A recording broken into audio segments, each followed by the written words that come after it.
Este es un mensaje del pastor John MacArthur, traducido y predicado en español para el mundo de habla hispana. Qué tiempo tan glorioso ha sido el estudiar la vida en el Espíritu, seguridad en el Espíritu, todas las grandes verdades de esta sección monumental de las Escrituras. Nos encontramos en la parte de conclusión del capítulo, versículos 31 hasta el final, la cual en cierta manera es una doxología que termina el capítulo, pero al mismo tiempo también es un resumen apropiado del argumento de Pablo para la seguridad del creyente. Él comenzó en el capítulo 8, versículo 1, así que ninguna condenación hay para los que están en Cristo. En otras palabras, aquellos que están en Cristo, que son creyentes, nunca serán condenados, nunca perderán su salvación, nunca serán enviados al castigo eterno. No habrá condenación para aquellos que están en Cristo. Ese es el hecho que él afirma en el capítulo 8, versículo 1, pasando el resto del capítulo mostrando por qué de hecho eso es verdad. En Jeremías 31:3, Dios le dijo esto a su pueblo: con amor eterno te he amado. Y así es todavía como es que Dios ama a su pueblo. Él ama a su pueblo redimido con un amor eterno. Un escritor de un himno lo expresó de manera correcta. Esto es lo que escribió. Y usted está familiarizado, estoy seguro, con este himno. Muchos de ustedes lo están. Cuán firme cimiento, vosotros santos del Señor, es establecido para vuestra fe en su palabra excelente. ¿Qué más puede él decir a ti de lo que él ha dicho? A ti a quien a Jesús por refugio has buscado. A ti, ¿qué más puede él decir a vosotros de lo que él ha dicho? A vosotros, los que a Jesús habéis acudido para encontrar refugio. No temáis, estoy contigo, o no desmayes, porque yo soy tu Dios y aún te ayudaré, te fortaleceré, te ayudaré y haré que permanezcas firme, sostenido por mi mano justa omnipotente. Cuando te llame a pasar por las aguas profundas, los ríos de tristeza no te inundarán, porque estaré contigo para bendecir tus problemas y santificar para ti tu aflicción más profunda. Cuando tu camino se encuentre en medio de pruebas ardientes, mi gracia toda suficiente será tu provisión. La flama no te lastimará, únicamente deseo consumir tu escoria y refinar tu oro. El alma que en Jesús se ha apoyado para encontrar reposo, yo no puedo dejar en manos de sus enemigos. Esa alma, aunque todo el infierno se esfuerce por sacudirla, yo nunca dejaré. Y ese, claro, es un himno basado en la verdad misma de Romanos 8. No, nunca dejaré. Esa es la promesa de Dios para aquellos que están en Cristo. Nunca habrá condenación alguna. Usted recuerda que Pablo resumió la confianza del creyente en 2 de Timoteo, capítulo 1, versículo 12. Porque yo sé en quién he creído, él dice, y estoy persuadido de que Él es poderoso para guardar aquello que he encomendado a Él para aquel día. Esto es, para el día cuando el Señor Jesús venga. Filipenses 1:6, el que comenzó en vosotros la buena obra la perfeccionará hasta el día de Jesucristo. Él puede, Él tiene la capacidad de guardarnos. Judas dice, Él es poderoso para guardarnos sin caída y presentarnos delante de su gloria sin mancha. Y ese es el tema de este capítulo entero. Es la seguridad del creyente. El resumen maravilloso de cómo Dios lleva a cabo esta seguridad está en los versículos 28 al 30. Dios hace que todas las cosas operen en conjunto para bien. Recuerde el bien, refiriéndose a nuestro bien eterno. Todas las cosas que suceden en nuestras vidas, sean cosas buenas o cosas malas, cosas justas o cosas pecaminosas, Dios hace que todas ellas en conjunto operen para nuestro bien eterno, porque amamos a Dios y somos llamados conforme a su propósito. ¿Por qué? Porque a los que antes conoció también los predestinó para ser conformados a la imagen de su Hijo. Cuando Él nos predestinó fue para el fin de nuestra salvación, no para el principio. Fuimos predestinados para ser conformados en últimas a la imagen de su Hijo, lo cual ocurre en la gloria eterna cuando seamos hechos como Cristo. Y a los que predestinó, versículo 30, a estos también llamó. Y a los que llamó, a estos también justificó. Y a los que justificó, a estos también glorificó. Y nadie se pierde a lo largo del proceso. Todos los predestinados serán llamados. Todos los llamados serán justificados. Todos los justificados serán glorificados. Entonces Él ha resumido esta gran verdad de que no hay condenación. Todo en la vida de aquellos que pertenecen a Cristo opera en conjunto para su gloria eterna. Ahora, habiendo hecho todo eso, llegamos al versículo 31. Y mientras que los versículos 31 al 39 son doxológicos en un sentido, también son una parte muy importante del argumento de Pablo. No solo es doxología, sino que también es una parte muy importante de su argumento, porque él se adelanta en este punto a que alguien va a presentar algunas objeciones. Recuerde, hablamos de esto. Alguien va a decir, bueno, todo eso está bien, pero ¿qué hay acerca de esta posibilidad y qué hay acerca de aquella posibilidad? Primera posibilidad, hay algunas personas que pueden quitarnos la salvación. Segunda posibilidad, hay algunas circunstancias que pueden quitarnos la salvación. Esas son hipotéticas y Pablo sabe que podrían ser presentadas por alguien, entonces él quiere eliminarlas en su totalidad. Entonces en los versículos 31 al 34 él enfrenta con el hecho de que si una persona puede o no quitar nuestra salvación. Y en los versículos 35 al 39 él enfrenta el hecho de que si una circunstancia puede o no quitar nuestra salvación eterna. Él se adelanta y bien hace. Habrán personas quienes, a pesar de este argumento masivo de los versículos 1 al 30, concluirán que usted puede perder su salvación. Alguien puede quitarla o alguna circunstancia pueda quitarla. Y de manera apropiada, él juzgó eso porque inclusive en la actualidad, en la iglesia de Jesucristo, hay muchos que enseñan que usted puede perder su salvación mediante la influencia de alguna persona o alguna circunstancia, algún acontecimiento. Entonces Pablo está discutiendo sabiamente en contra de argumentos posibles en contra de la seguridad eterna. Él asume las objeciones y más vale que lo haga porque de hecho han venido. Ahora eso nos lleva al versículo 31. ¿Qué pues diremos a esto? ¿Cuál va a ser nuestra respuesta a esto? ¿Cuál es la respuesta apropiada? ¿Cómo reaccionamos a esto? Bueno, algunas personas reaccionan al decir, bueno, eso es verdad, creemos todo eso, siempre y cuando alguna persona no venga y le quite usted su salvación o alguna circunstancia se la quite. Entonces Pablo pasa a explicar, en primer lugar, la posibilidad hipotética de personas que podrían quitar nuestra salvación. Ahora, ya hemos cubierto esto, permítame tan solo repasarlo. En primer lugar, ¿podría algún ser humano quitarnos la salvación? Algunos dirían un miembro en la familia presionándonos mucho, o una familia entera de personas presionándonos mucho, amigos seculares, amigos no convertidos y conocidos que nos desvían, que nos alejan de las cosas de Cristo, ¿son lo suficientemente potentes como para quitarnos la salvación?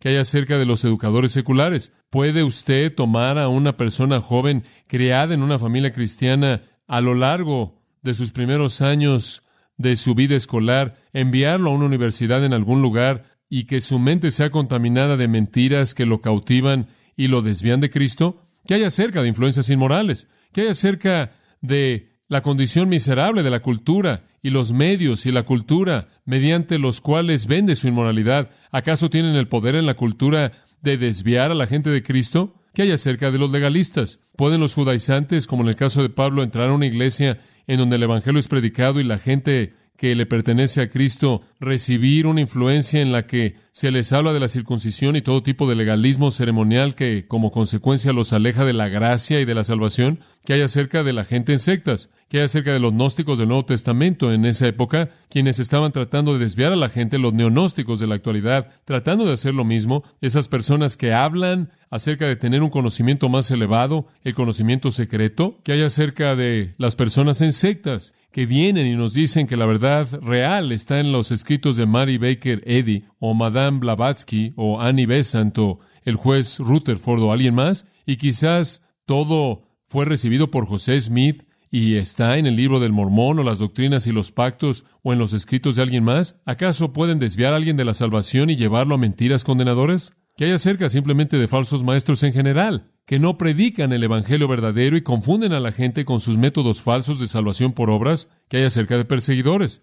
¿Acaso pueden los perseguidores colocar una carga tan pesada de temor en los corazones de creyentes verdaderos al grado que renuncien a su fe y abandonen a Cristo con la intención de salvar sus propias vidas? Digo, hay muchas posibilidades, el tipo de personas que podrían robar nuestra salvación. La respuesta de Pablo es esta, versículo 31. Si Dios es por nosotros, ¿quién contra nosotros? El meollo del asunto, si Dios es por nosotros, ¿quién con éxito puede derrotarlo a Él? Si Él es por nosotros y Él está haciendo que todas nuestras vidas operen en conjunto para bien, y Él nos está llevando de ser preconocidos, de ser conocidos de antemano y predestinados a ser glorificados, si ese es su plan y Él es Dios, ¿quién tiene la posibilidad de revertir ese plan? Respuesta, nadie. Nadie. Si Dios es por nosotros, y por cierto, Romanos 3:21, Romanos 8:30 indica que Dios es por nosotros. Capítulos 3, 4, 5, 6, 7 y 8, todos hablan acerca de que Dios está por nosotros. Si Dios es por nosotros, ¿quién puede estar en contra de nosotros? De hecho, el griego dice, debido a que Dios es por nosotros, ¿quién con éxito puede estar en contra de nosotros? Debido a 1 de Juan 4:4, mayor es el que está en vosotros que el que está en el mundo. Dios es el más grande de todos. La segunda posibilidad hipotética es, bueno, muy bien, ninguna persona creada podría alejarnos de nuestra salvación. ¿Qué hay acerca de Dios mismo? ¿Acaso Dios mismo, Él es una persona, podría Dios mismo llegar al punto en que está tan cansado de nosotros? ¿Podríamos alcanzar un punto de desobediencia y de pecado repetido y prolongado que Dios mismo nos quita la salvación? El versículo 32 responde eso. ¿Se acuerda de esto? Y este es uno de esos argumentos típicos judíos de lo mayor a lo menor. El que no escatimó a su propio Hijo, sino que lo entregó por todos nosotros. Eso está hablando de que Dios entregó a Cristo para morir en la cruz, para comprar nuestra salvación. ¿Cómo no nos dará también con Él, esto es con Cristo, todas las cosas? El argumento simplemente es un argumento muy simple. Dios entregó a su propio Hijo, a Jesús, para morir en la cruz para proveer nuestra salvación. Ese fue el regalo más grande, el sacrificio más grande, el acto más grande, y Dios va a hacer todos los actos menores necesarios para mantenernos salvos. Ese es el argumento. Si Él dio el regalo más grande para salvarnos, Él hará lo menor para guardarnos. El acto más grande fue que Dios dio a Cristo, y Él hará todo lo demás que sea necesario para sostenernos en Cristo. Lo que sea hecho por Dios para aferrarse a nosotros sería algo menor que el acto más grande, el cual fue entregar a su propio Hijo para morir en nuestro lugar. Y si Él hizo eso para salvarnos cuando éramos sus enemigos, ¿qué hará Él para mantenernos mientras que somos sus hijos y sus amigos? Bueno, alguien dirá, bueno, Dios no va a hacerlo y la gente no va a hacerlo, pero eso nos lleva a donde nos quedamos hace 2 semanas atrás. ¿Qué hay acerca de otra personalidad? ¿Qué hay acerca de Satanás? Satanás es una persona. Satanás es una personalidad creado por Dios, cuando Dios creó a todos los ángeles que más tarde cayeron, y con él 1/3 de los ángeles, y llegaron a conocerse como demonios. ¿Qué hay acerca de Satanás? Él obviamente es un ser muy poderoso. Él fue un ángel supremo en la jerarquía de las huestes angelicales, un ángel muy poderoso e influyente. ¿Acaso no es posible que Satanás pueda sacarnos, por así decirlo, de los brazos de Cristo si caemos en patrones de pecado y somos culpables? ¿No es posible que Satanás pueda hacer que perdamos nuestra salvación? Dice usted, bueno, ¿cómo funcionaría eso? Bueno, pecamos y Satanás lleva el registro de nuestro pecado y como le gusta hacerlo, él va delante del trono de Dios y nos acusa. ¿Acaso no es eso lo que él hace? Él es conocido como el acusador de los hermanos, ¿no es cierto? Quien noche y día está delante del trono de Dios acusando a los creyentes. Él es incansable. Él es absolutamente incansable. Él lo hace de manera continua. Él está delante del trono de Dios, Apocalipsis 12:10, acusando a los creyentes delante de Dios día y noche, todo el tiempo. Ahora, recuerda esto. Satanás no es omnipresente. Aquellas personas que piensan que Satanás está en todos lados en el mundo al mismo tiempo están equivocados. Él está en el cielo día y noche acusando a los hermanos. Es mucho más importante para él, escuche. Es mucho más importante para Satanás convencer a Dios de que nos deje. Esa es la única esperanza de que Él tiene de tenernos de regreso, de lo que es para Él trabajar en nosotros. La idea de que Satanás está por todos lados trabajando en usted personalmente. Podrán haber ocasiones en las que Satanás trata con algún ser humano específico. No voy a decir que ese no es el caso. Entonces, para sus propios propósitos, y Él trabaja en los creyentes simplemente al producir un sistema del mundo impío que se vuelve tentador para ellos mediante los deseos de los ojos, los deseos de la carne y la vanagloria de la vida. Pero uno de sus proyectos primordiales es de manera incansable acudir delante del trono de Dios con una lista de nuestras iniquidades y decirle a Dios que nos deje porque no somos dignos de ser sostenidos por Él. Él probablemente usa algunas de las cosas que hizo con Job, diciéndole a Dios que la única razón por la que Job es fiel a ti es porque tú lo bendices. No son dignos de ti. Él no es digno de ti. Ninguno de los tuyos son dignos de ti. Velos, pecan. Solo son fieles a ti por todas las bendiciones que les has dado. Él va al cielo para presentar todas sus acusaciones en contra de nosotros. El versículo 33 responde a eso. ¿Quién acusará a los escogidos de Dios? Bueno, le acabo de decir quién intenta. ¿Quién es? Satanás. ¿Acaso él va a tener éxito en esto? Versículo 34. ¿Quién es el que condenará? Bueno, podrá ser Satanás. Él condena. Ecaleo, literalmente traer una acusación legal en contra de alguien. Es un término legal, es un término de corte, es un término legal. Satanás literalmente acude ante Dios con una lista de acusaciones para pedirle a Dios que nos condene. La persona primordialmente que está aquí en mente es Satanás. Si Dios no va a hacer que nos perdamos y otras personas no pueden hacer que nos perdamos, ¿acaso Satanás puede hacer que nos perdamos? ¿Acaso él exitosamente puede acudir delante de Dios y hacer que Dios nos dé la espalda? Escuche Zacarías, el gran profeta Zacarías, capítulo 3, versículos 1 al 3. Él me mostró a Josué, el sumo sacerdote, de pie ante el ángel de Jehová. Aquí está Josué, el sumo sacerdote, en su visión. Él está de pie ante el ángel de Jehová y Satanás está a su mano derecha para acusarlo. Aquí está este sumo sacerdote fiel en esta visión, de pie ante el ángel de Jehová. Y claro, el ángel de Jehová es el defensor de Israel y el defensor de los sacerdotes de Israel, y este es uno de los sacerdotes. No debe ser confundido con Josué, quien guió a los hijos de Israel, pero este es Josué, el sumo sacerdote. Y aquí está Satanás, ahí en la presencia del ángel de Jehová, y él está acusando a Josué. Y Jehová dijo a Satanás: Jehová te reprenda, Satanás, Jehová te reprenda, Satanás. ¿Podemos de manera legítima ser acusados y condenados? ¿Podemos ser condenados? ¿Acaso Dios va a escuchar acusaciones como estas? De regreso al versículo 33, aquí está la respuesta. ¿Quién acusará a los escogidos de Dios? Dios es el que justifica. Literalmente, ¿acaso Dios, el justificador? ¿Acaso Dios va a escuchar a una acusación como esta, Él que nos ha justificado? ¿Acaso Dios, escuche con atención, ¿acaso Dios al mismo tiempo puede condenarnos y justificarnos? Si Él nos ha declarado justos, ¿puede al mismo tiempo condenarnos? Si Él nos ha hecho justos en Cristo, si nos ha concedido la justicia de Cristo, ¿puede al mismo tiempo hacernos culpables? Respuesta: no. Si lo hiciera, sería negar la obra de Cristo, ¿no es cierto? Sería menospreciar la obra de Cristo. Como puede ver, la razón por la que podemos estar de pie ante Dios no es porque somos justos. Acusarnos de pecado no va a cumplir con el objetivo. Satanás podría tratar de hacer eso, él trata de hacer eso.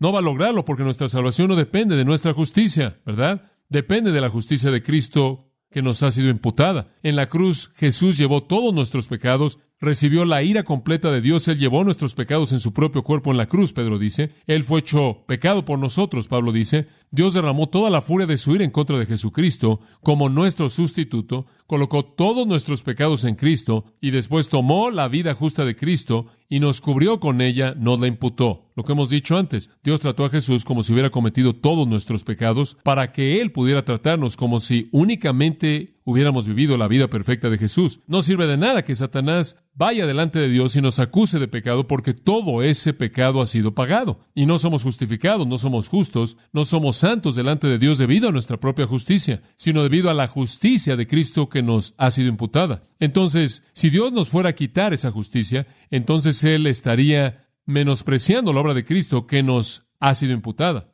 Usted no tiene que aferrarse a su propia salvación por su propia justicia. Y esa es la falacia del tipo de teología que dice que usted puede perder su salvación. Depende de la idea que algo que usted hace crea la salvación, y nada de lo que usted puede hacer puede salvarlo, y nada de lo que usted haga o no haga puede mantenerlo salvo. Es puramente la justicia imputada de Jesucristo. Wesley escribió: con valentía estaré en ese gran día, porque ¿quién me acusará? Completamente a través de ti estoy totalmente absuelto del pecado y el temor y la culpabilidad y la vergüenza. Ahora, ¿cómo es posible que Wesley pudiera escribir eso y después creer que usted podía perder su salvación? Wesley tuvo una mejor himnología que una teología. Y véalo de nuevo, versículo 33. ¿Quién acusará a los escogidos de Dios? Ahí está de nuevo. A los que antes conoció, Él predestinó; a los que Él predestinó, Él llamó; a los que Él llamó, Él justificó; a los que Él justificó, Él glorificó. Ahí está ese tema de la elección de nuevo. Fuimos elegidos desde antes de la fundación del mundo para que se nos concediera la justicia de Jesucristo. Nos es imputada en el punto de la fe. Aquellos entonces que están ante la barra de Dios no son culpables, son los elegidos de Dios. ¡Oh, qué gran seguridad hay en la elección! Juan 10:28, estamos escondidos con Cristo en Dios. Somos colocados en las manos del Padre. ¿Y quién nos va a sacar de la mano del Padre? Dios nunca nos condenará, somos sus elegidos. Él nunca nos condenará. Él nos ha imputado la justicia de Jesucristo. Y si Él en algún punto se fuera a volver en contra nuestra y nos quitara la salvación bajo las acusaciones de Satanás, significaría que la justicia de Jesucristo fue inadecuada. Dios nunca nos condenará, somos sus elegidos. Él nunca nos condenará, Él nos ha imputado la justicia de Jesucristo. Y si Él en algún punto llegara a volverse en contra de nosotros y nos quitara la salvación bajo las acusaciones de Satanás, significaría que la justicia de Jesucristo no fue apropiada. Eso es imposible, porque Él fue santo, inocente, sin mancha, apartado de los pecadores, y fue su justicia perfecta la que nos fue imputada. Y vamos a dar un paso aún más allá de esto. Quizás solo hay otra posibilidad. Si ningún ser humano puede quitarnos la salvación, si Dios no puede quitarnos la salvación, si Satanás no puede quitarnos la salvación, ¿qué hay acerca de Cristo? Después de todo, si Él es nuestro abogado defensor, si Él es nuestro abogado, ¿qué tal si se vuelve en contra de nosotros? Si fue Cristo quien nos metió, ¿podría ser Cristo quien nos expulse? Dios no puede justificarnos y condenarnos al mismo tiempo, y tampoco puede hacerlo Cristo. Escuche, tampoco Cristo puede interceder por nosotros y condenarnos al mismo tiempo. Versículo 34. ¿Quién es el que condenará? Cristo es el que murió, más aún el que también resucitó, el que además está a la diestra de Dios, el que también intercede por nosotros. ¿Piensa usted que el que murió y resucitó y fue exaltado y está intercediendo por nosotros, de pronto va a negar todo eso, va a revertir todo y nos va a condenar? El pensamiento es ridículo. Él, quien es nuestro Salvador, quien es nuestra vida de resurrección, quien es nuestro Rey exaltado y quien es nuestro sumo sacerdote mediador, no puede ser nuestro condenador. Pablo demuestra que Cristo provee una protección cuádruple. Este es un gran versículo, el versículo 34. Es un resumen de la obra de Cristo. Tomemos esas 4 protecciones. Cristo es el que murió. ¿Cree usted que Cristo, quien murió por usted, lo condenaría a usted? El punto es que cuando Cristo murió, Él pagó el castigo del pecado de usted. Él recibió la condenación que usted merecía. Ciertamente no la suya, porque Él no tenía pecado. Él murió en la cruz. Él estaba siendo castigado por su pecado y mi pecado. Él estaba siendo castigado por el pecado de usted y por el mío.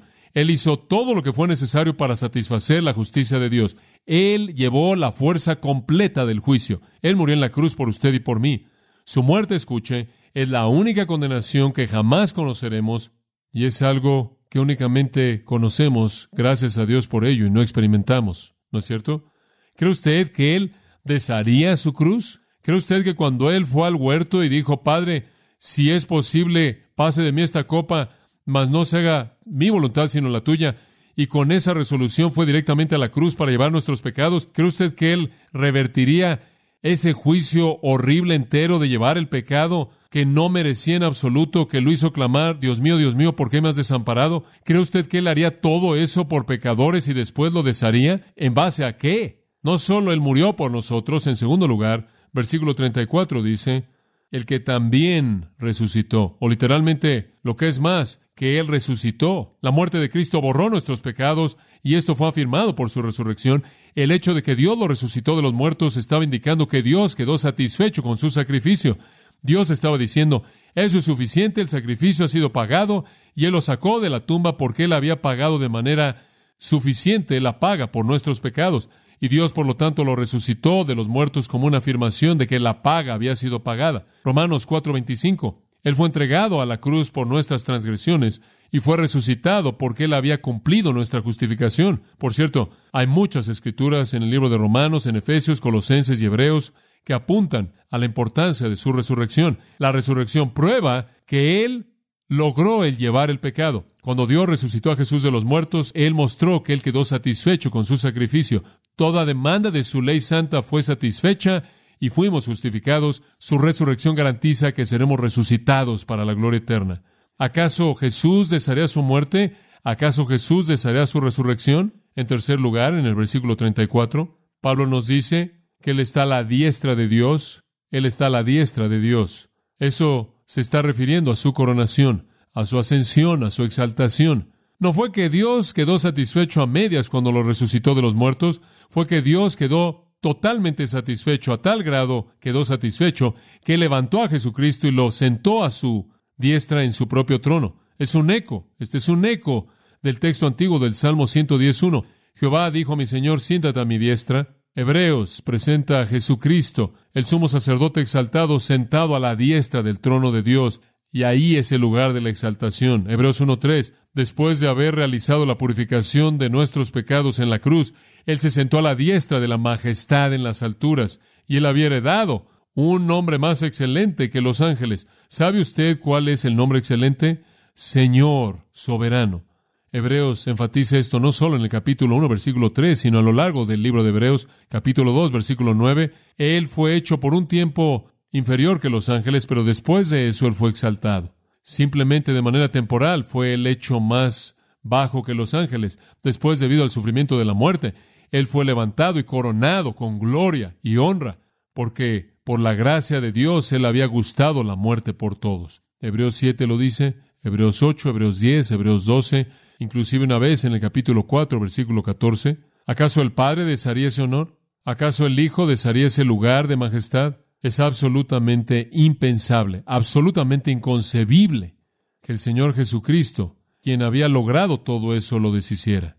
Que su muerte se convirtiera en algo sin significado. Su resurrección no tuviera significado, su exaltación no tuviera significado. Como puede ver, su salvación y mi salvación está ligada de una manera tan fuerte, tan íntima, es tan intrínseca a la obra de Jesucristo que es inseparable. Él murió su muerte, Él resucitó para que usted pudiera caminar en una vida nueva, y Él fue exaltado a la gloria del cielo, en donde Él será el primogénito entre muchos hermanos, quienes serán hechos como Él en la gloria eterna. Somos crucificados con Cristo, somos resucitados con Cristo y somos exaltados con Cristo. Hemos muerto con Él, hemos resucitado con Él y seremos levantados para sentarnos en su trono con Él. Él terminó su obra y algún día seremos exaltados, seremos hechos como Él en la gloria. El nuevo santuario para nosotros es el cielo y nos dirigimos ahí para la gloria eterna. Y después el cuarto componente, y realmente hacia donde va su argumento, quien también intercede por nosotros. Cristo murió, Él resucitó, Él ascendió y Él intercede. Ahí está el resumen de la gran obra de Cristo. Este es el punto alto. Él continúa intercediendo por nosotros. Esto es simplemente una realidad maravillosa, maravillosa. Satanás está ahí día y noche acusando a los hermanos, pero tenemos a un abogado que nunca se fatiga, que nunca puede ser derrotado por nuestra defensa, el Señor Jesucristo. Me encanta Isaías 53, uno de los grandes capítulos del Antiguo Testamento. Desafortunadamente, los judíos no convertidos que rechazan a Jesucristo no lo entienden, pero aquellos que lo entienden es tan rico. Isaías 53, que habla de cómo Él llevó nuestras tristezas y nuestros dolores y todo eso. Él fue llevado como oveja al matadero y demás. Pero al final de Isaías 53, ahí en el versículo 12, dice, Él se entregó a sí mismo hasta la muerte. Él fue contado con los transgresores. Sin embargo, Él llevó el pecado de muchos. Eso está hablando de Cristo en su muerte sacrificial. Pero Isaías 53 termina con esta línea: habiendo intercedido por los transgresores. Cada vez que una acusación pueda venir delante de Dios, usted tiene un abogado defensor. El sumo sacerdote Jesucristo está intercediendo a favor de usted. Y cuando Satanás viene con una lista de iniquidades, Cristo está ahí para decir, pagué por esa, morí por esa, sufrí por esa, fui separado de Dios por esa está cubierta, todas están cubiertas, el precio ha sido pagado, todo está terminado, todo ha sido cumplido. Ninguna acusación puede mantenerse en pie porque el abogado defensor fue el sacrificio suficiente. ¿Qué verdad tan tremenda es esa? Regresa al versículo 27 en este capítulo por tan solo un momento. Tantas cosas, tantas escrituras que están inundando mi mente que tengo que editar un poco aquí para que no me desvíe. Pero en Romanos 8 quiero que regrese al versículo 27 por un minuto. El que escudriña el corazón, ese es Dios. ¿Recuerda usted cuando estudiamos eso? El que escudriña los corazones, el que conoce los corazones de los hombres es Dios. El que escudriña el corazón conoce cuál es la mente del Espíritu. Muy bien, Dios conoce la mente del Espíritu Santo. ¿Por qué? Porque son unos, esa es la Trinidad, porque Él, el Espíritu Santo, intercede por los santos conforme a la voluntad de Dios. ¿Se acuerda lo que dijimos de eso? Como creyente usted posee al Espíritu Santo, ¿verdad? De regreso en el capítulo 8, versículo 9. Si usted no tiene el Espíritu de Cristo, usted no le pertenece a Él. Si usted le pertenece a Él, usted tiene al Espíritu Santo, el Espíritu vive en usted, y el Espíritu hace muchas cosas. Vosotros sois el templo del Espíritu Santo.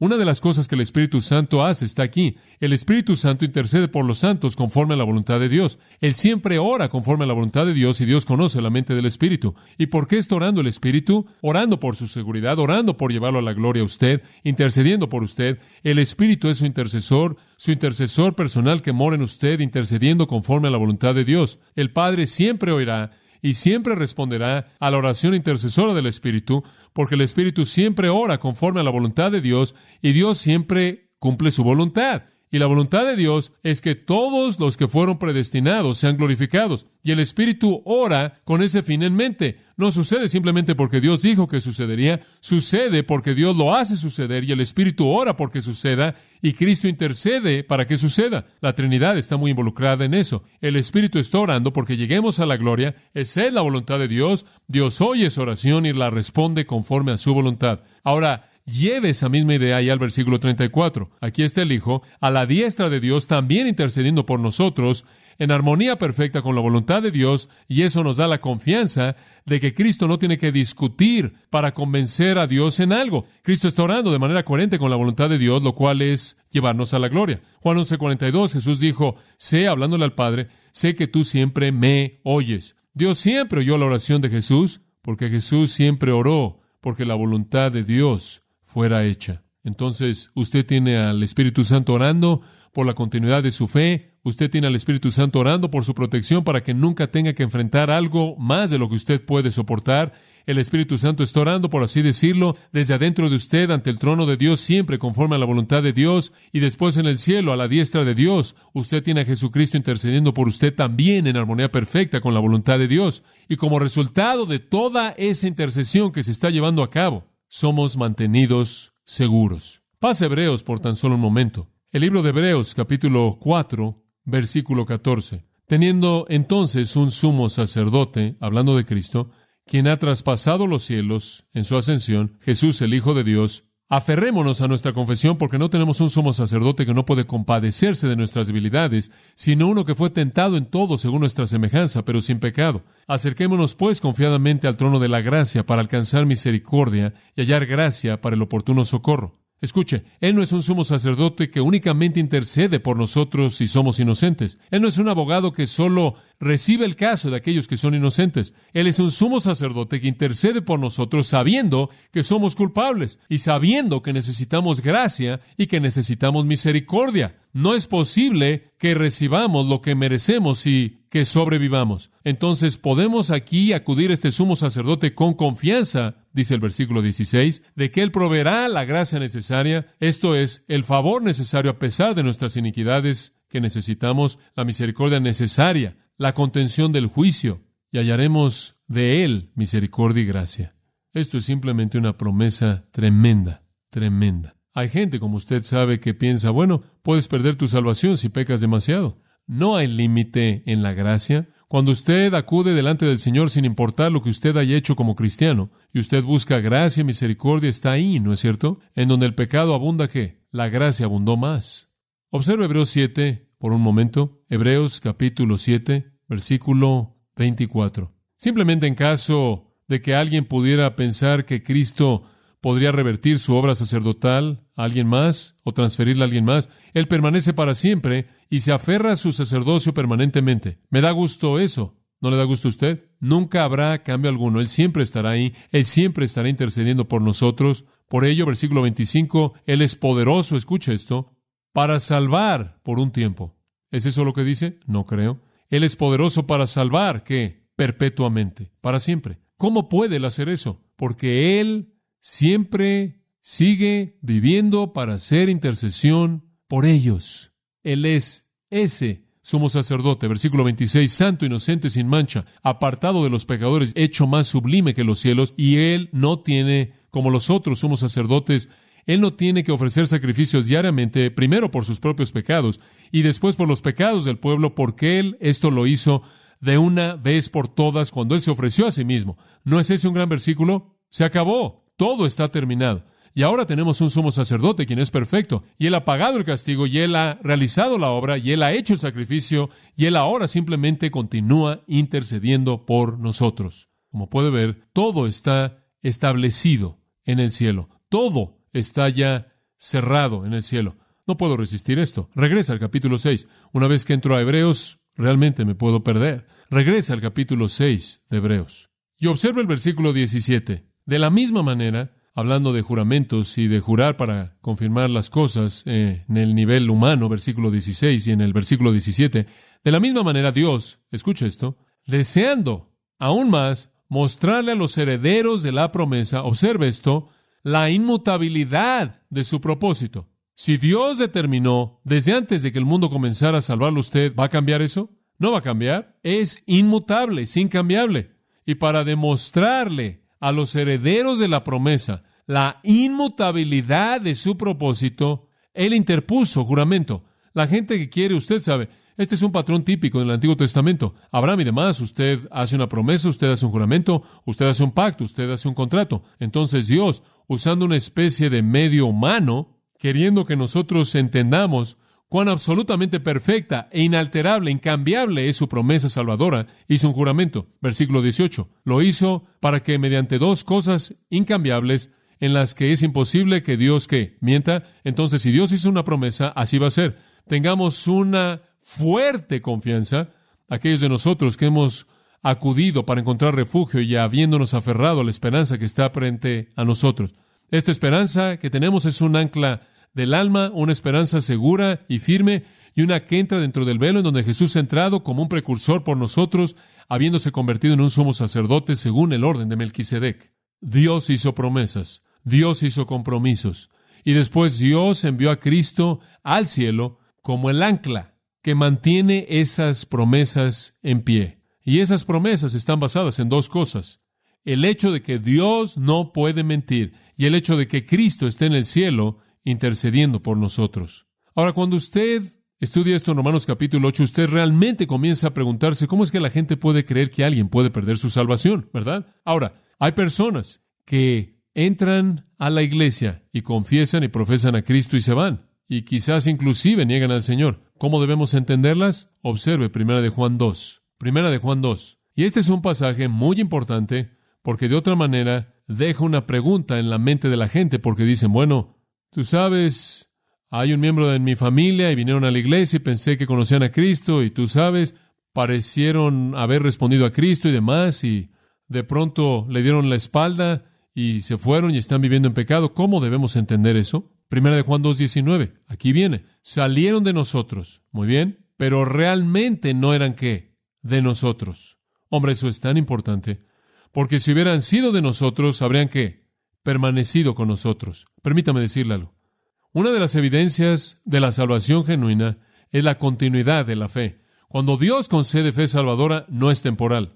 No es que Dios le da a usted la fe para creer y después de que usted ha creído, usted depende de usted mismo, de su fe. No. No es que Dios por su Espíritu Santo lo capacite usted a creer en el momento de la salvación y después lo abandona usted a su propia fe para aferrarse a esa salvación. Imposible. Cuando Él le da a usted la fe para creer, Él le da a usted la fe que sostiene esa creencia hasta que llegue a la gloria. Los creyentes verdaderos perseveran en la fe. Salieron de nosotros, pero realmente no eran de nosotros, porque si hubieran sido de nosotros, habrían permanecido de nosotros, pero salieron para que se manifestase que no todos son de nosotros. Pero vosotros, versículo 20, tenéis una unción del Santo. Ustedes, creyentes verdaderos, tienen una unción del Santo. ¿Quién es esa unción? El Espíritu Santo. Implicación, no tenían al Espíritu Santo. El primer acto del sacerdocio de Cristo fue sacrificio. El segundo acto de su sacerdocio es intercesión. Él fue el sacrificio y ahora Él es el sacerdote intercesor y Él nos llevará a la gloria. Y cualquier persona que viene y se va, porque realmente no eran de nosotros.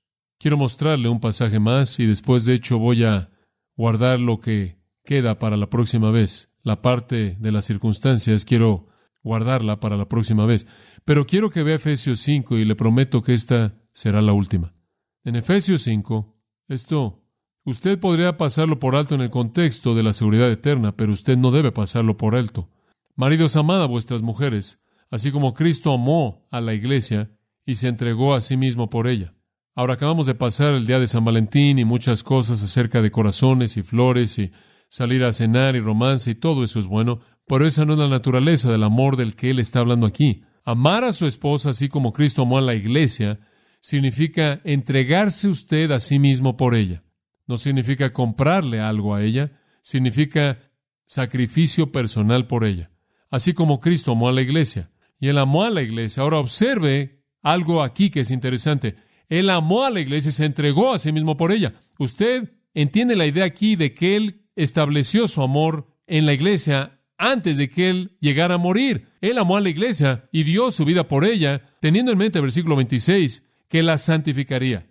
Eso es hacer de la iglesia ¿qué? Santa, pura, habiéndola purificado por el lavamiento del agua, por la palabra, para que, ahí está la idea de eso aquí, la cláusula de propósito, a fin de presentársela a sí mismo, la iglesia, en toda su gloria, sin mancha, ni arruga, ni cosa semejante, sino que fuera santa y sin mancha. Ahora, ahí está el plan de salvación en esos versículos. Olvidando el mensaje a los maridos aquí, hablemos tan solo de lo que esto dice acerca de nuestra salvación. En primer lugar, Cristo amó a la iglesia. Él amó a la iglesia. Él amó a la iglesia que el Señor mismo había escogido antes de que el mundo comenzara. Él estableció su amor sobre la iglesia porque Él amó a la iglesia. Él entregó su vida por la iglesia. Él entregó su vida por la iglesia para que Él pudiera ser de la iglesia santa, completamente limpia y lavada, para que algún día la presentara a sí mismo. Ahora, ¿qué es eso? ¿Cuándo va a suceder eso? En la gloria, ¿verdad? La iglesia que Él amó es la iglesia por la que Él murió. La iglesia por la que Él murió es la iglesia que Él está haciendo santa. La iglesia que Él hace santa es la iglesia que Él presentará a sí mismo. Y cuando la iglesia le sea presentada a sí mismo en toda su gloria, esa iglesia ya no va a tener ninguna mancha, ni arruga, ni cosa semejante. Esa iglesia será absolutamente santa. Ahora, esa es simplemente otra manera de decir que a los que antes conoció, Él predestinó, a los que Él predestinó, Él llamó, a los que Él llamó, Él justificó, y a los que Él justificó, ¿Él qué? Él glorificó. Él va a llevar a la iglesia a la gloria. No hay persona que pueda cambiar ese plan. No hay legalista, no hay persona en una secta, no hay maestro falso, no hay religioso. No hay persona que pueda cambiar ese plan. No hay grupo de educadores seculares, no hay mercadólogos brillantes, inteligentes, usando todos los medios masivos de comunicación que puedan alejarle o quitarle su salvación a usted. Dios mismo no lo hará porque Él ya hizo lo más grande al entregar a su Hijo. Él hará las cosas menores para mantener a aquellos que están en su Hijo, por quienes su Hijo fue dado. Satanás no lo puede hacer. Él no lo puede hacer porque, sin importar de lo que Él nos acuse, ya ha sido pagado. Y no somos justos de cualquier manera por nosotros mismos, sino que se nos ha dado la justicia de Cristo. Me encanta Filipenses 3, 7 y 8. Pablo dice, siendo hallado en Él, no teniendo una justicia mía, sino la justicia de Cristo que me fue dada. Entonces las acusaciones de Satanás son una pérdida de tiempo. Y Cristo no lo hará, porque Cristo murió por nosotros, resucitó por nosotros, fue exaltado por nosotros y continúa intercediendo por nosotros. Ninguna persona o personas pueden quitarnos de la salvación o hacer que nosotros no perseveremos. Nadie, ni Dios, ni Satanás, ni los demonios, ni Cristo, ni nadie. Bueno, la próxima vez haremos la pregunta que hay acerca de las circunstancias. Y en cierta manera usted se puede preparar para eso al leer los versículos 35 en adelante. Oremos. Padre, simplemente es un gozo deleitarnos en estas grandes verdades. Literalmente estamos abrumados por la maravilla de esta gracia. Estábamos perdidos en pecado, oscuridad, condenación. Nos dirigíamos al infierno eterno, muertos, sin capacidad. No podíamos producir el entendimiento para entender el Evangelio. No podíamos de alguna manera producir la fe para creerlo. No teníamos esperanza. Y en misericordia y gracia inexplicables e interminables, tú descendiste, nos alcanzaste, nos despertaste a la verdad y nos diste vida en Cristo, que no merecíamos y aún no merecemos. Y no solo nos salvaste, sino que nos guardas y nos traerás a la gloria para ser conformados a la imagen de tu Hijo, quien entonces será el protótocos, el primordial entre muchos que son como Él. Esta es la expresión de tu amor al Hijo y a nosotros, y nos regocijamos más allá de lo que las palabras pueden decir, con gratitud. Y Señor, el hecho de que tú nos guardas no nos hace irresponsables. Hay algunos que nos quieren acusar diciendo que si te sientes tan seguro, entonces serás irresponsable en la manera en la que vives. Simplemente lo opuesto es verdad. Es la gratitud interminable de nuestros corazones que nos hace querer ser fieles a ti. Simplemente te alabamos y te agradecemos, y esa gratitud se convierte en obediencia. Y Señor, para aquellos que puedan estar con nosotros en esta noche que no conocen al Salvador, o como oramos que tú y tu misericordia los alcancen y los traigan a Él, para que sean entonces de Él para siempre. Oramos en el nombre de Cristo. Amén. Para más información sobre los mensajes y libros del pastor John MacArthur y de los derechos legales de los mismos, Puede acceder a la página en gracia.org.